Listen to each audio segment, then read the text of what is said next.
Spooky's Jump Scare Mansion is an HD remake of Spooky's House of Jump Scares, which was originally a PC exclusive.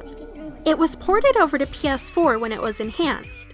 The game is set in a haunted mansion owned by a ghost girl named Spooky with hundreds of rooms, each changing whenever you enter. You must make your way through 1,000 rooms, starting with cuteness and descending into madness. The gameplay is fairly simple. You move from room to room and will sometimes have obstacles to overcome. The rooms can be creepy at times, and the further you go in, the more extreme they become. There are many Easter eggs to be found, including a set of arcade cabinets where you play as Spooky and try to kill people in spoofs of classic retro games. For the first 50 rooms, there's not much to see, mostly cute cardboard cutouts that jump scare you. Starting at room 60, you come across the first hostile enemy of the game. There are many pursuers in the mansion, and they range from horrifying to not as horrifying but still very deadly. They will chase you relentlessly and kill you if they get their hands on you. Some of them have tricks to avoiding them, and you have to be on your toes when they show up. The mansion is also against you. You will oftentimes find yourself trapped in an endless hallway with no escape except to wait for death. In between certain numbers of floors are elevators with a save point, so you can pick up from there if you end up dying.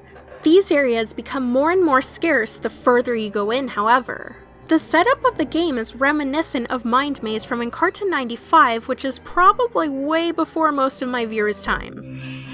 The graphics look retro as well, so it feels like a throwback to old games, but in a good way. There are even references to other games such as Legend of Zelda, with a few of the rooms and the killer chasing you. The voice acting for Spooky and her appearance make it hard to take her seriously, but that's an issue she's had trouble with her whole life and the reason she made her haunted mansion. Literally, her cuteness is what made her want to torture and kill people, and she's very effective at it. The stalkers all look unique and are absolutely terrifying. The worst thing is going through a room and hearing the door open and close behind you. It's even more horrifying to turn around and see what is chasing you.